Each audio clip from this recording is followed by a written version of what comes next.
Benar, kualitas memang menjadi masih persoalan di kita ya. Data-data yang terakhir yang kita memang terima kita masih kecepatan sekitar 30 mega per second, masih banyak ketinggalan di negara kawasan ASEAN. Masih nomor 9 dari 10 negara di ASEAN. Ini yang menjadi PR kita bersama, bagaimana ke depan kita meningkatkan layanan internet lebih baik lagi, bukan hanya terkoneksi tapi juga menerima layanan yang lebih cepat lagi. Ya tadi balik lagi.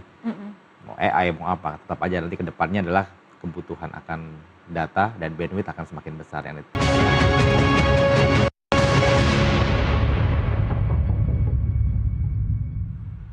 Terima kasih Anda kembali menyaksikan Nusantara Economic Updates dalam segmen khusus Industri 360.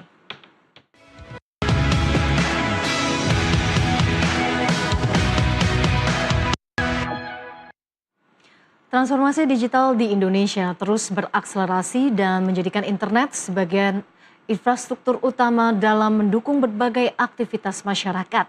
Di tengah perkembangan teknologi kecerdasan buatan atau artificial intelligence, kesiapan jaringan internet menjadi faktor penting untuk menopang pertumbuhan ekonomi digital nasional. Survei Profil Internet Indonesia 2026 yang dirilis oleh APJI mencatat tingkat penetrasi internet nasional mencapai 81,72% dengan jumlah pengguna sebanyak 235 juta orang. Capaian ini menunjukkan akses internet di Indonesia yang terus meluas dan menjadi fondasi penting bagi percepatan transformasi digital.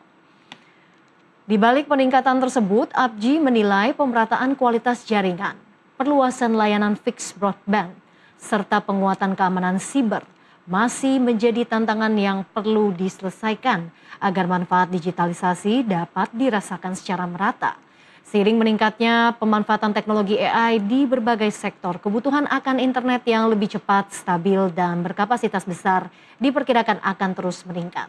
Kondisi ini pun menjadi momentum untuk memperkuat infrastruktur digital agar Indonesia siap menghadapi era AI.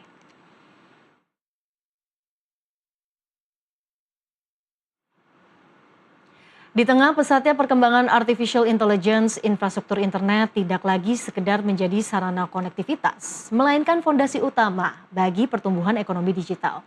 Penetrasi internet di Indonesia memang terus meningkat, namun apakah kualitas dan kapasitas jaringannya juga sudah siap menopang era AI? Untuk membahasnya telah hadir bersama kami Ketua Umum Asosiasi Penyelenggara Jasa Internet Indonesia APJI, Muhammad Arif Angga. Pak Arif, selamat pagi. Terima kasih sudah bergabung dan juga senang sekali bisa kembali berdiskusi dengan Pak Arif. Ini soal tren penggunaan AI, Pak. Ini kan juga mendorong lonjakan penggunaan internet ya belakangan ini. Tapi kalau kita lihat secara kesiapannya, apakah infrastruktur internet nasional ini juga sudah siap untuk menghadapi era AI ini? Oke, jadi memang akhirnya semua topiknya tentang AI ya. Apapun dikaitkan dengan AI. Jadi AI ini udah menjadi salah satu kebiasaan kita ya dalam sehari-hari.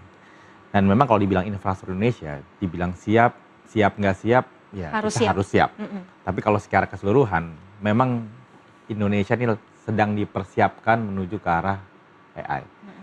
Bukan hanya connectivity, karena AI bukan hanya terkait connectivity, tapi kesiapan infrastruktur lainnya juga mendukung. Infrastruktur fisik dan internet pasti, tapi bukan hanya itu, data center, listrik, air ke depannya, karena kebutuhan akan perangkat-perangkat AI ini memang luar biasa ke depannya. Jadi saya lihat sekarang kita udah mulai ke arah sana semua. Banyak sekali investasi yang masuk akhir-akhir ini, baik di sekitar Jakarta, di Batam, yang semuanya mengarah kepada AI. Karena ya memang kebutuhan, ya balik lagi, Indonesia sebagai, tadi kalau dilihat Indonesia sebagai negara yang punya market cukup besar di kawasan Asia Tenggara dengan pengguna internet lebih dari 232 juta ya. Dan ini tentunya menjadi sebuah market yang sangat menarik untuk penggunaan AI ke depannya. Tapi gambaran dalam beberapa tahun terakhir kalau bisa dicermati juga nih ya Pak ya. Dalam beberapa tahun terakhir ini ada tidak lompatan signifikan yang juga terjadi dalam perkembangan internet di Indonesia? Ya kalau saya lihat secara signifikan di era COVID memang signifikan ya, tapi sekarang menurut saya terus menanjak, tapi memang bertahap menuju lebih baik ya. Kalau lihat pengguna internet juga setiap makin hari semakin meningkat, setiap tahunnya bertumbuh sekitar 1 sampai 1,5%. Ini menunjukkan memang grafik tren kebutuhan ini akan semakin besar ke depannya. Ya balik lagi, isunya masih infrastruktur, kualitas, dan kedepannya. Kalau masalah AI dan yang aplikasi di atasnya itu kan kebutuhan masyarakat ya, Iya. dapat berbeda-beda kedepannya. Kebutuhan semakin meningkat, penetrasinya juga cukup tinggi ya. Cukup tinggi. Data dari ABGI ini penetrasi untuk internet sekitar 81,7 ya, tahun ini, 81,7. Nah, 2026. apakah dengan adanya pertumbuhan ini juga dibarengi dengan kualitas layanan internet juga dan pemerataan ini yang juga tidak kalah penting? Benar, kualitas memang menjadi masih persoalan di kita ya.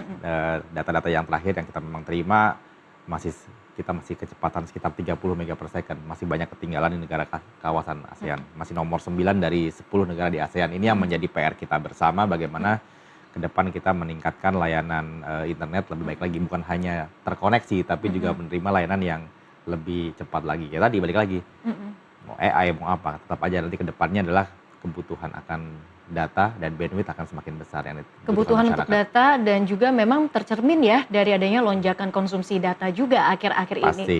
Nah, dan ini juga tidak kalah menarik ya Pak ya kalau kita melihat apakah juga ada perubahan pola dari traffic internet juga yang dirasakan oleh internet service provider? Benar, jadi memang akhir-akhir ini saya sih merasakan memang trafficnya meningkat luar biasa ya. Kita kalau lihat dari traffic internasional aja, dari beberapa kabel laut yang baru dibangun di Indonesia recently, dulu kalau kita bicara kapasitas 1 tera, 2 tera itu rasanya tuh udah wah ini udah luar biasa sekali gitu ya, udah sangat besar sekali. Sekarang bahkan terakhir ini kapasitas baru ada beberapa kabel laut yang baru launching dengan kapasitas lebih dari 20 tera, itu kayak sebentar aja udah penuh gitu ya. Ini menunjukkan memang berarti traffic ini melonjak luar biasa dan eksponensial menurut saya di akhir-akhir di era AI ini. Data is the new commodity ya Pak? Bisa dikatakan seperti itu? Bisa dibilang. Bisa dibilang Tapi kayak emang gitu. ada yang berubah, nggak hanya data sih ke depannya sebenarnya. Ya tadi, AI ini menjadi satu game changer sebenarnya di apa ya namanya, di permainan internet ini ya. Kalau kita lihat di beberapa negara lain, di China kalau kita melihat, mereka udah nggak jual data lagi. Mereka jualnya token AI. Jadi memang data ini di-convert menjadi si token AI ini. Jadi internet nih mungkin ke depan akan semakin murah kali ya, semakin murah sehingga yang dijual mungkin menjadi token AI. Di China sudah seperti itu soalnya. Oke, kemudian memang adopsi AI mau bagaimanapun kalau kita lihat di negara-negara lain ya, termasuk di Indonesia sendiri memang terus berkembang. Seperti yang tadi Bapak sampaikan, investasi juga cukup terlihat signifikan dari adanya pembangunan data center, kemudian kebutuhan untuk cloud, kapasitas backbone internet juga ini semakin meningkat. Apakah ke depannya ini memang infrastruktur menjadi kunci dan modal penting juga untuk Indonesia bisa catch up nih dengan negara-negara lain? Balik lagi ya, mau kita bicara AI, mau bicara apps di atasnya, OTT ya, sebelumnya kan OTT ya, banyak kan ya, video, streaming lah, game dan lain-lainnya. Sekarang AI, tanpa infrastruktur kan nothing. Nah ini memang yang menurut saya yang jadi kedepannya memang infrastruktur. Makanya tadi saya bilang, kebutuhan kabel bukan hanya kabel di darat, tapi kabel laut menurut saya submarine ini menjadi satu kebutuhan utama di Indonesia. Ya, Indonesia kan tahu ya geografisnya inter-island, jadi kita memang antar pulau ini butuh banyak lagi kabel laut baru yang memang dibutuhkan oleh masyarakat di pulau-pulau lainnya, agar merata kan. Kedua tadi, data center. Data center juga saya bilang, listrik ini sekarang yang saya tahu listriknya agak kurang ya, karena data center AI ini mengkonsum tenaga listrik yang sangat besar, luar biasa besar. Jadi memang ini juga perlu kecermatan dari pemerintah atau bagaimana menyediakan energi yang cukup untuk menerima lonjakan dari kebutuhan listrik yang luar biasa nanti ke depan di era AI. Dan air. Jadi seperti di Johor Bahru setahu saya awalnya mereka sangat booming nih untuk data center. Sekarang agak di stop dikit karena kebutuhan air. Karena memang untuk konsum air juga sangat banyak, karena untuk pendinginan dari perangkat-perangkat yang memang membutuhkan pendinginan yang lebih dari perangkat Jadi biasanya. dari sisi kebutuhan energi ini yang juga perlu diperhatikan ya Pak. Jadi ini benar-benar membutuhkan banyak hal ya, bukan dulu kan kita hanya bicara internet, kita butuh fiber optik, gitu. Udah gitu aja selesai. Nah, kita hanya buat itu aja, butuh fiber optik banyak ya udah. Sekarang ada AI data center. Ternyata bukan hanya fiber optiknya, energinya, airnya. Wah ini jadi memang harus disiapkan benar-benar. Karena secara ekosistem juga cukup luas ya. Iya, jangan Baik, sampai kita Pak Arief, kita akan lanjutkan kembali dialog kita. Pemirsa Nusantara Economic Update akan kembali saat lagi.